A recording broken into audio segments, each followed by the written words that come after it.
생떼쥐베리의 어린 왕자에 나오는 글입니다. 어른들은 숫자를 좋아한다. 어른들에게 새로 사귄 친구에 관해 이야기를 하면 제일 중요한 것을 도무지 묻지 않는다. 그 친구의 목소리는 어떠니? 무슨 장난을 좋아해? 나비 같은 걸 체험하나? 어른들은 이렇게 묻는 일이 절대로 없다. 나이가 몇이냐? 형제가 몇이지? 몸무게가 얼마나 나가느냐? 그의 아버지가 얼마나 버느냐? 그제서야 그 친구를 아는 줄 생각한다. 만약 어른들에게 집을 이야기할 때 창틀에는 제라늄이 피어 있고 지붕에는 새들이 놀고 있고 아름다운 붉은 벽돌집을 보았다라고 말하면 어른들은 그 집이 어떻게 생겼는지 생각하지 못한다. 하지만 200억짜리 집을 보았어요 라고 한다면 와, 그거 굉장한 집이구나 하고 감탄한다. 어른들은 숫자를 좋아한다. 오늘 설교는 어른들이 좋아하는 숫자 이야기입니다. 돈에 대한 설교입니다. 제가 친한 지인에게 돈에 대한 설교를 한다고 하니까 그 지인이 저에게 이렇게 말하더군요. 야, 여기서 야는 접니다. 너 가져보거나 그런 얘기 해라. 가만히 생각해 보니 딱히 틀린 말이 아닙니다. 저를 바라보는 시선일 것입니다.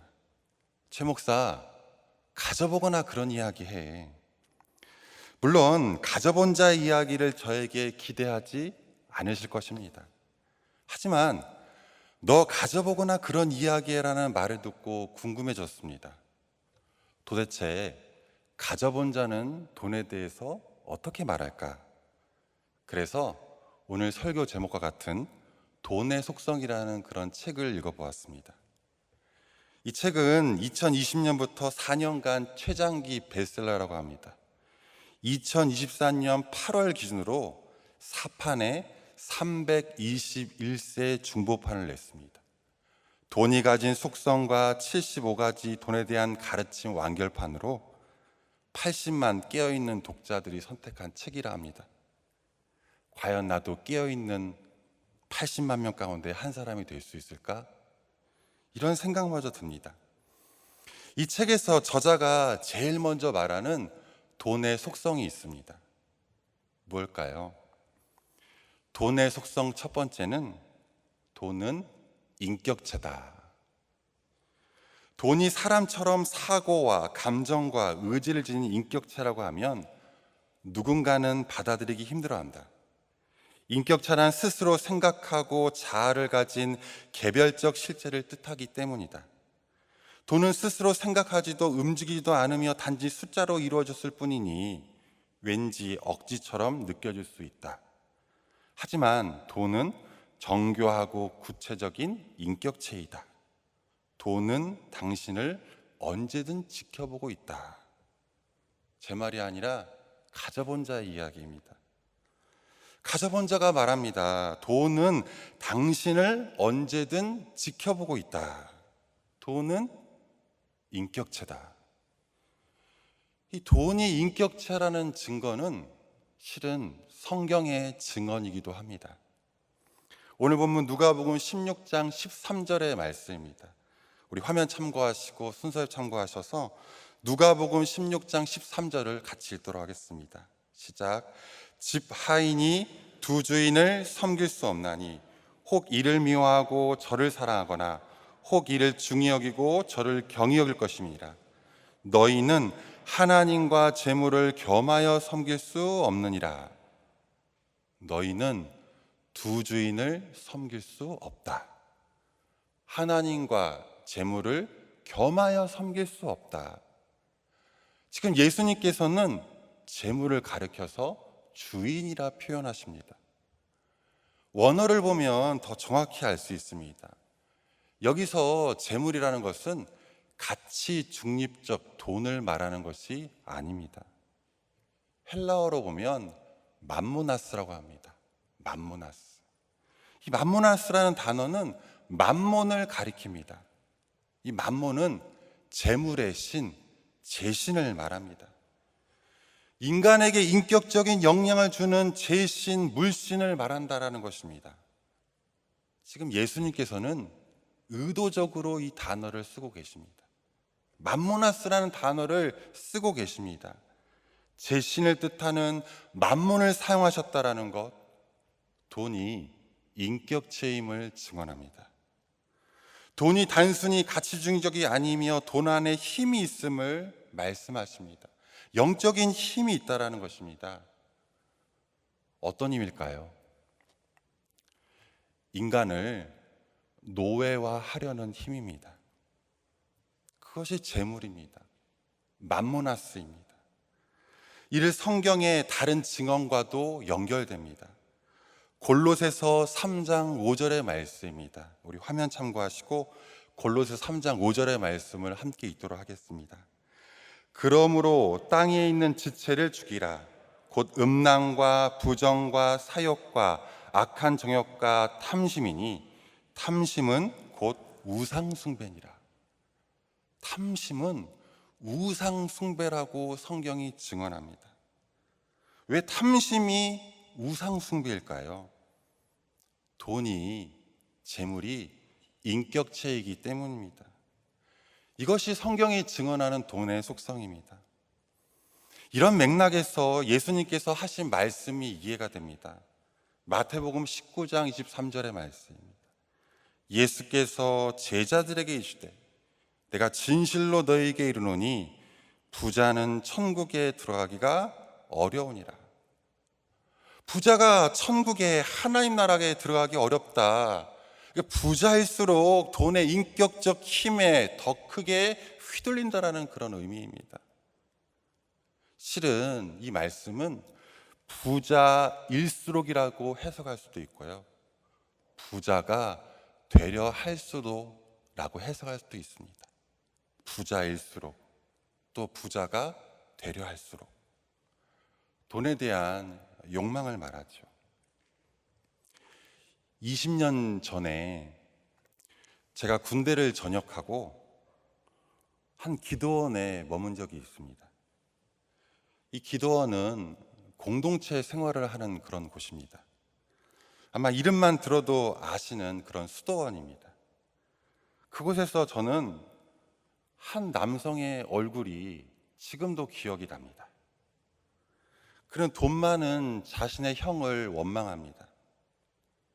마치 자신이 예수님인 양 이런저런 말을 합니다. 부자는 천국 가기 힘드니 형은 재산을 다 팔아 교회에 바쳐야 한다. 형이 회개를 해야 한다. 저는 그분의 얼굴을 보면서 돈의 영적 힘을 보았습니다. 그리고 이렇게 생각하게 되었습니다. 혹시 저 얼굴이 나의 얼굴은 아닐까? 돈에 인간을 노예하려는 인격체적 그런 힘이 있기 때문입니다. 이것을 이해한다면 오늘 본문에 불의한 청지기를 칭찬하신 것이 이해가 됩니다. 오늘 본문인 누가복음 16절을 보면 옳지 않은 청지기의 비유가 나옵니다. 어느 지역에 한 주인이 있습니다. 이 주인에게는 여러 청지기들이 있습니다. 고용인과 피고용인입니다. 본문 당시의 주인은 여러 땅을 가지고 있습니다. 그래서 주인 혼자서 이 땅을 다 관리할 수가 없습니다. 그래서 50명 내지 100명 정도의 소작인들을 관리하는 중간 관리를 둡니다. 이게 바로 청지기입니다.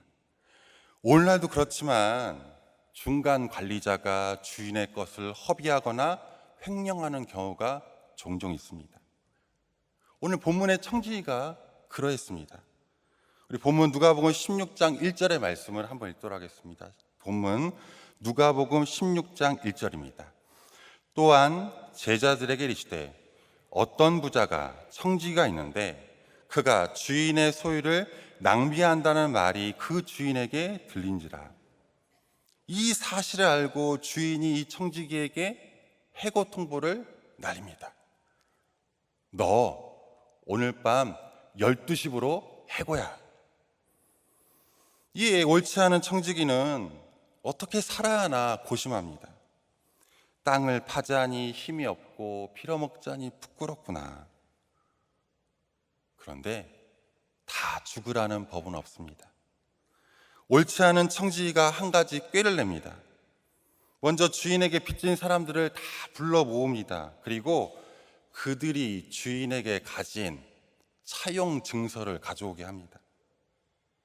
이보게, 자네는 주인에게 얼마를 빚졌나? 기름 100마를 빚졌습니다. 그래, 그러면 여기에 50이라고 써. 또 자네는 얼마 빚졌나? 밀 100석을 빚졌습니다. 그래, 그러면 자네는 80이라고 쓰게. 차용 증서를 조작하는 그런 방식입니다. 소작인들에게 혜택을 줍니다. 이런 일을 벌리면서 청지기는 속으로 생각합니다. 아, 그래, 이제 내가 해고를 당해도 이들이 나를 먹여 살리겠지. 벼룩도 낯짝이 있다고. 어려운 날을 지들이 외면하지 않겠지. 이 정도 진행이 되면 다음 상황은 불보듯 뻔합니다. 이 청지기가 주인한테 실컷 두드려 맞거나 입건되겠죠. 하지만 예상을 뛰어넘는 일이 벌어집니다. 본문 누가복음 16장 8절입니다. 우리 16장 8절의 말씀을 함께 읽겠습니다. 주인이 옳지 않은 청지기가 이를 지혜 있게 하였으므로 칭찬하였으니 이 세대의 아들들이 자기 시대에 있어서는 빛의 아들보다 더 지혜로우며, 주인이 이 옳지 않은 청지기가 이를 지혜 있게 하였으므로 칭찬하였다. 주인은 오히려 이 옳지 않은 청지기를 칭찬하십니다. 의문이 듭니다. 아니, 어떻게 칭찬을 하지? 아니, 왜? 물론 저 혼자들은 의문일 수 있겠지만요. 왜 칭찬하셨을까요? 무엇보다도 이 칭찬이 우리에게, 나에게 받아들이기 힘든 이유가 무엇일까요? 칭찬을 하신 분이 예수님이시기 때문입니다. 주인의 칭찬이 곧 예수님의 칭찬이기 때문입니다. 왜냐하면 이 비유를 시작하신 분이 예수님이시기 때문이죠. 옳지 않은 청지기를 칭찬했다? 본문을 해석할 때 먼저 구분을 해야 할 것이 있습니다. 그것은 옳지 않음과 지혜는 구분된다라는 것입니다. 옳지 않음과 지혜는 다릅니다. 불의와 지혜는 다릅니다. 주인이 예수님이 칭찬하신 것은 청지기의 불의함이 아닙니다. 분명 옳지 않은 청지기라고 하셨기 때문입니다. 청지기 하는 일은 옳지 않다, 불의하다. 그런데 그가 한 일은 지혜롭다. 청지기는 불의한 행동, 옳지 못한 행동을 했습니다. 하지만 그의 행동은 지혜로웠습니다. 지혜로운 일은 그럼 무엇이었을까요? 주인이 칭찬한 일은 무엇일까요? 바로 빚진 자들의 빚을 탕감해 주었다라는 것입니다. 이웃이 가진 돈의 무거운 짐을 벗어나게 해주었다. 돈은 인간을 노예하려는 힘이 있다. 돈은 이웃의 아픔을 보지 못하게 한다. 돈은 이웃의 고통을 못 본 채 하게 한다. 이것이 돈의 속성입니다. 그렇기 때문에 이를 명확히 보여주는 또 하나의 사건이 이어짐을 알 수 있습니다. 오늘 본문이 있는 누가복음 16장에는 두 가지 사건이 등장합니다. 전반부에는 옳지 않은 청지기의 비유입니다. 그리고 이어서 후반부에는 부자와 거지 나사로 사건이 등장합니다. 누가복음 16장 19절부터 31절까지입니다. 그러니까 누가복음 16장은 크게 하나가 옳지 않은 청지기 비유이고 다른 하나가 부자와 거지 나사로 사건입니다. 근데 이 두 말씀이 연관됩니다. 부자와 거지 나사로 사건에서 우리가 아는 것처럼 부자는 죽어서 음부로 내려갑니다. 거지 나사로는 죽어서 하늘에 있는 아브라함의 품에 갑니다. 근데 이 사건에서 이런 생각이 듭니다. 왜 부자가 음부로 갔지? 이 의문에 대한 해답을 본문에서는 명확히 보여주지 않는 것처럼 보입니다. 부자가 왜 음부에 갔을까? 그가 하나님을 몰라서였을까? 아닙니다. 부자는 하나님을 아는 사람입니다. 부자가 입은 자색 옷은 자신이 하나님의 선택을 받았음을 자랑하는 옷이기 때문입니다. 그는 너무나 하나님을 잘 아는 사람입니다. 부자가 음부로 간 이유는 전반부에 등장하는 옳지 않은 청지기 비유와 연관됩니다. 돈의 속성과 연관됩니다. 돈은 인간을 노예하려는 힘이 있다. 돈은 이웃의 아픔을 보지 못하게 한다. 이웃의 고통을 못 본 채 한다. 부자는 불쌍한 이웃인 거지 나사로를 보지 못했습니다. 돈이 이웃의 아픔과 고통을 못 본 채 하려 했기 때문이죠. 결국 부자는 음부로 갑니다. 그런데 오늘 본문을 잘못 이해하면 돈에는 인격적 힘이 있기 때문에 돈 없이 살아야겠구나 라고 오해할 수 있습니다. 비현실적인 말씀이라 말입니다. 너 가져보거나 그런 이야기를 해라라고 말할 수 있죠. 하지만 우리 주님은 그렇게 증언하고 있지 않으십니다. 본문 누가복음 16장 9절에서 이렇게 증언하고 있기 때문입니다.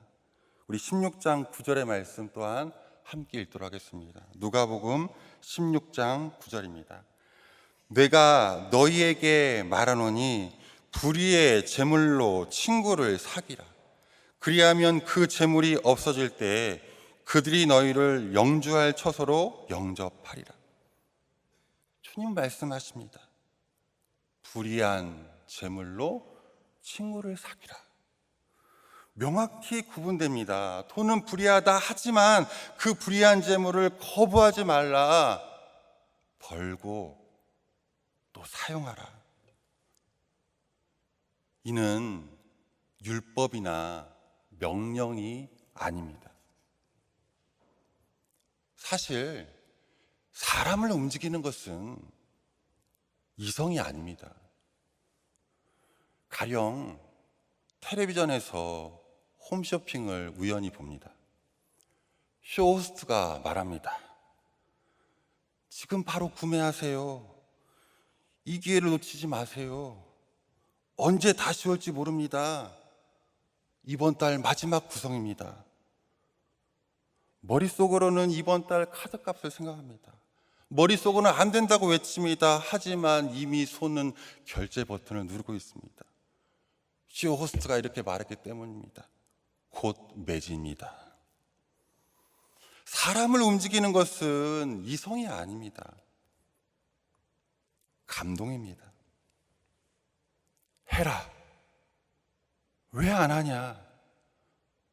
속으로 대답하죠. 너나 해라.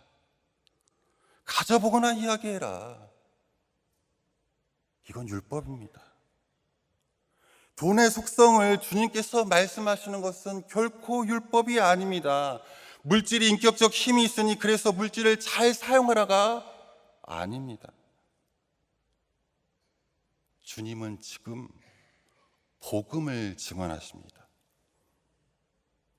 무엇이 복음일까요? 복음은 하나님께서 주인이시라는 것입니다. 하나님은 하나님이시라는 것입니다.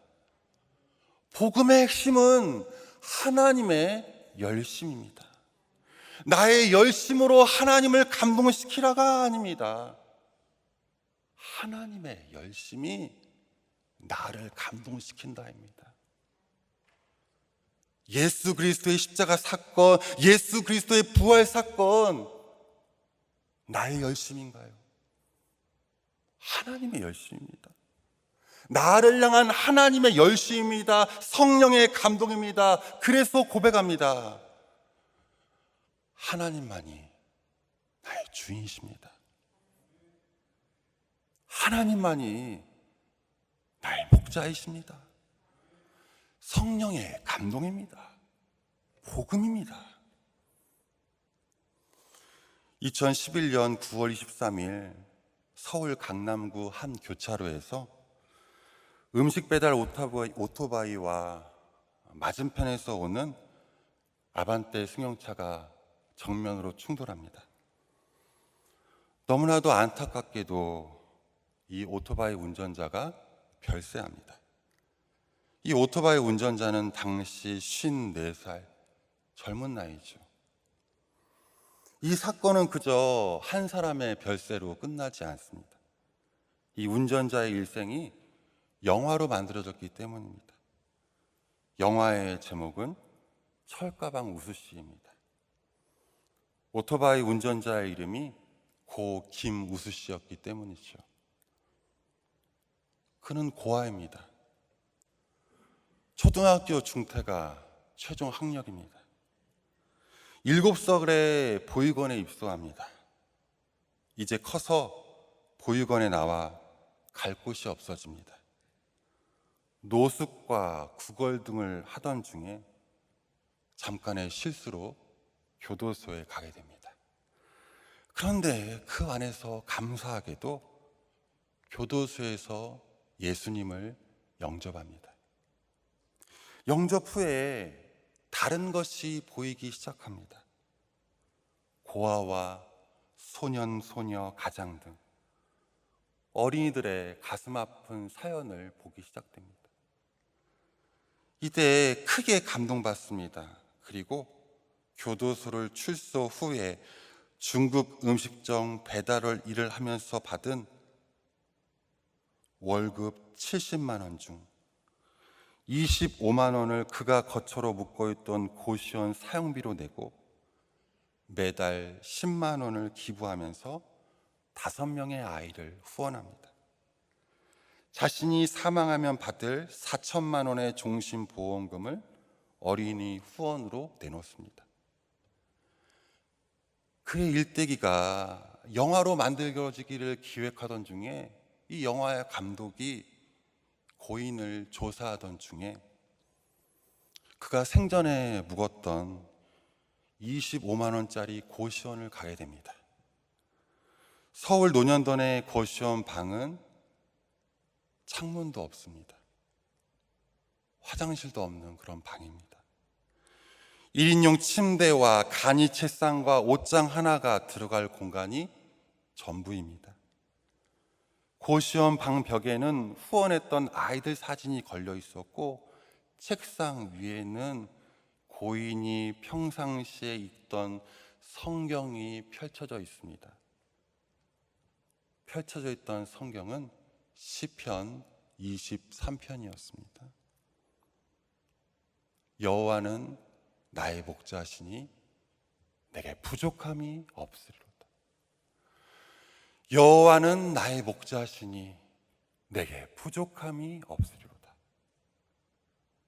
그가 이 땅에서 마지막으로 남긴 말이 있다고 합니다.